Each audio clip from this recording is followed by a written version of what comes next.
আসসালামু আলাইকুম প্রিয় শিক্ষার্থীরা, বস্তু তরঙ্গ ধর্ম এই সাবজেক্টের এই প্রশ্নটা লিসাজর চিত্র ব্যাখ্যা করো। প্রশ্নটা খুবই গুরুত্বপূর্ণ। লিসাজর চিত্র ব্যাখ্যা করো অথবা আসতে পারে দেখাও যে সমান দোলনকাল কিন্তু ভিন্ন বিস্তার এবং দশা পার্থক্য বিশিষ্ট পরস্পর লম্বভাবে ক্রিয়াশীল দুটি সরলছন্দিত স্পন্দনের সংযোজনের লব্ধি গতি হবে একটা উপবৃত্তাকার। তাহলে প্রশ্নটা দুইভাবে আসতে পারে, লিসাজর চিত্র ব্যাখ্যা করো অথবা এইভাবে আসতে পারে। এবং প্রশ্নটা হলো 99% ইম্পর্টেন্ট যারা 2025 সালে পরীক্ষা দিবেন। এটা আসলে ক্লাসটা কি বলবো, খুবই সহজ, বুঝতে পারছেন। অনেকেই না পড়ে চলে যাবেন পরীক্ষার হলে, কিন্তু একবার শুধু ক্লাসটা করেন। ক্লাসটা 8 থেকে 10 মিনিটের হবে, ঠিক আছে, বা আরও কম হবে। একবার শুধু দেখেন, যদি কঠিন মনে হয় তাহলে আপনি এটা পড়ে যাওয়ার দরকার নেই। আমরা দুটি সরল ছন্দিত স্পন্দন বিবেচনা করব, স্পন্দন বা দুটি সরল ছন্দিত তরঙ্গ আমরা বিবেচনা করব। এই দুটা সরল ছন্দিত স্পন্দন বা তরঙ্গ এক্স অক্ষ আর ওয়াই অক্ষ বরাবর গতিশীল। তা আমরা জানি কি এটাকে এক্স অক্ষ বলে, এটা হলো ওয়াই অক্ষ বলা হয়, তাই না? তাহলে একটা তরঙ্গ হলো কোন দিকে, এক্স অক্ষের দিকে গতিশীল, আর একটা হলো ওয়াই অক্ষের দিকে গতিশীল। কথা কি বুঝতে পারছেন? একটা এক্স অক্ষের দিকে আর একটা ওয়াই অক্ষের দিকে গতিশীল, চিন্তা করেন। তাহলে এদের ভিতরে 90 ডিগ্রি কোণ রয়েছে, অর্থাৎ এটা লম্বভাবে এই জায়গাটা কি হবে, মিলিত হবে লম্বভাবে। তা দুটি সরলছন্দিত স্পন্দন এক্স ও ওয়াই অক্ষ বরাবর পরস্পর লম্বভাবে মিলিত হয়, যে মিলিত হয়েছে। এদের বিস্তার হইল এ, মানে এই তরঙ্গটা বিস্তার হইল এ, এবং ওয়াই অক্ষ বরাবর যেটা আসতেছে সেই তরঙ্গের বিস্তার হইল বি। কথা কি বুঝতে পারছেন?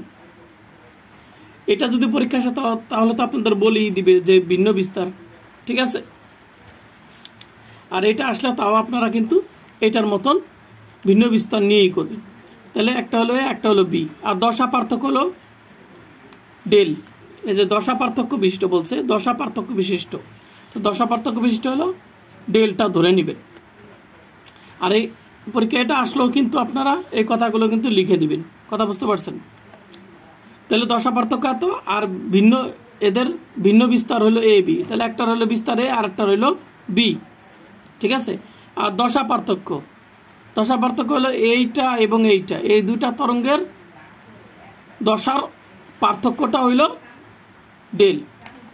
এখন টি সময় যাবত স্পন্দন মানে এই তরঙ্গ দুটি কোনো কণার উপর, মনে করেন এই জায়গায় একটা কণা আছে, পার্টিকেল আছে, এই কণার উপরে এই তরঙ্গ এসে ক্রিয়া করলো, মানে এই কণার উপরে ক্রিয়া করলো, আপতিত হলো। কত সময় যাবত? টি সময় যাবত। তাহলে এই কণাটা তো আর এই জায়গায় থাকবে না, এই কণাটার স্মরণ হবে, মনে করেন এই কণাটার স্মরণ হইল এই জায়গায়, স্মরণ হইল এখান থেকে, কণাটা এখানে চলে গেল। এখন এই স্মরণটা ঘটাইছে কি, এক্স তরঙ্গ আর ওয়াই তরঙ্গ, মানে দুটা স্পন্দন ঘটাইছে। তাহলে এক্স তরঙ্গ এই কণাটার যেই স্মরণ ঘটাইছে সেটা আমরা হিসাব করব এই সূত্র দিয়ে, x equal to A sine omega t minus K x দ্বারা, ঠিক আছে। এটারও আপনারা আগের ক্লাস করলে দেখবেন সরলছন্দিত স্পন্দনশীল এই স্পন্দনের গতির সমীকরণ, সরলছন্দিত স্পন্দনের গতির সমীকরণ হলো এইটা, ঠিক আছে। এক্স হইল কি স্মরণ, এ হইলো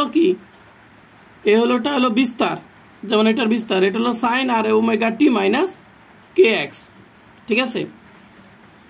আচ্ছা, এখন ওয়াই অক্ষ বরাবর কোণাটা আমি এইখানে দিয়ে দিয়েছি, আসলে কোণাটার স্মরণটা হবে এই বরাবর হবে, ঠিক আছে, এই বরাবর হবে, বুঝতে পারছেন। তাহলে এই কোণাটাকে ওয়াই অক্ষ বরাবর, এক্স অক্ষ বরাবর এই কোণাটাকে এদিকে নিছে, আর ওয়াই অক্ষ বরাবর যে কোণাটা আছে সেইটা কিন্তু কোণাটাকে এইখান থেকে এইখানে নিয়ে গেছে। কথা বুঝতে পারছেন? তাহলে ওয়াই অক্ষ বরাবর কোণাটির যে স্মরণ হয়েছে, এখান থেকে এতটুকু যে স্মরণ হইল সেটা আমরা হিসাব করবো ওয়াই ইকুয়াল টু যেহেতু বিস্তার ভিন্ন, এটার বিস্তার হলো বি, তাহলে এখানে বি হবে। আর এইখানে ওমেগা টি মাইনাস কে এক্স, এখানে ওমেগা টি মাইনাস কে এক্স আছে। কিন্তু এই দুজনের ভিতরে দশার পার্থক্য হলো কত? ডেলটা, ডেল পরিমাণ। তাই এইটা আর এইটা সমান হলেও সমান হবে না, তাহলে এইটার থেকে এইটার ডেল পরিমাণ অবস্থা কি বেশি হবে, ডেল পরিমাণ পার্থক্য বেশি হবে, দশার পার্থক্য বেশি হবে। তাহলে আমরা এই দুটো সমীকরণ দেখলাম একই রকম, শুধু এখানে আমরা ডেল যেহেতু দশা পার্থক্য থাকবে এই জন্য আমরা একটাতে ডেল পরিমাণ দশা পার্থক্য বেশি দিয়ে দিয়েছি। তাহলে এটা হলো দশা পার্থক্য, ডেল পরিমাণ দশা বেশি, আর এটা হলো ডেল পরিমাণ দশা কম। আর এদের ভিতরে পার্থক্য তাহলে হলো কত? ডেল। আচ্ছা, তাহলে আমরা এই এতটুকু সরণ, এই যে কোণাটা যেখানে আসলো এইখানে যে সরণ এক্স, এই এক্স এর ভ্যালুটাই হলো এইটা। আর এইখান থেকে এই কোণাটা এইখান থেকে যে এখানে আসলো, এইখান থেকে যে এখানে আসলো, এইখান থেকে এই পর্যন্ত যে আসলো, এই সরণটা হলো ওয়াই। বুঝতে পারছেন? এই কোণাটুকু এতটুকু আসলো, এটা হলো ওয়াই। আর হইলো আমাদের কি এখান থেকে এতটুকু, এটা হলো আমাদের এক্স। আগে বুঝতে পারছেন? এখন এই দুইটা সমীকরণ পেলাম। এখন আমরা কি করবো? এই 1 নম্বর সমীকরণ নিয়ে কাজ করবো। 1 নম্বর সমীকরণে কি করবো? আমি এটাকে এক্স এর নিচে দিয়ে দিলাম। সমীকরণ নাম্বার হয়ে গেছে 3, শেষ। এখন সাইন থিটা, সাইন এটা পুরোটা কিন্তু হলো থিটা, সাইন আর এটা হলো থিটা। সাইন থিটার মান আমরা পাইলাম এত। এখন আমরা যদি কস থিটা, সাইন থিটা পেলাম, আমরা কিন্তু কস থিটা মান বের করতে পারি। আমরা ত্রিকোণমিতিক সূত্র 19 জানি, সাইন থিটা সমান সমান হলো কিন্তু 1 মাইনাস কস স্কয়ার থিটা, আবার কস থিটা হলো 1 মাইনাস সাইন স্কয়ার থিটা। এটা হলো সাইন থাকলে কজের মান, কস থাকলে সাইনের মান বের করার সূত্র।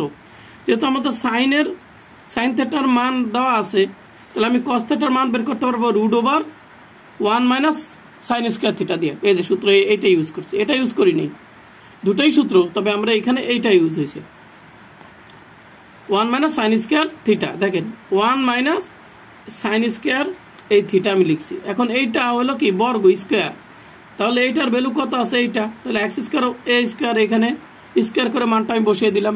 সমীকরণ নাম্বার হয়ে গেছে 4, সহজ। এরপরে দেখেন পরেরটা আরো সহজ। এবারকার দেখেন আমরা এইটা নিয়েও আমরা সেম কাজ করব। কি করছি দেখেন,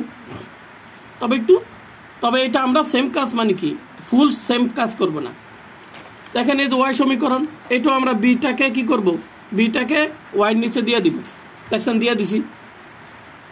আচ্ছা, দিয়ে দেওয়ার পরে এখন কি করছি? এখন এইটাকে আমরা একটা সূত্র পড়ছে। কি সূত্র? সাইন এ প্লাস বি এর সূত্র। আমরা এতটুকুকে এ আর এটাকে আমরা বি ধরি, তাহলে আমার সূত্র কি? সাইন এ কস বি কস এ সাইন বি, সাইন এ কস বি কস এ সাইন বি। তাহলে দেখেন সাইন এ কস বি, তারপর আমাদের হলো কি কস এ, এ কত? ওমেগা টি মাইনাস কে এক্স ইন্টু কত হবে? সাইন এ। কথা কি বুঝতে পারছেন?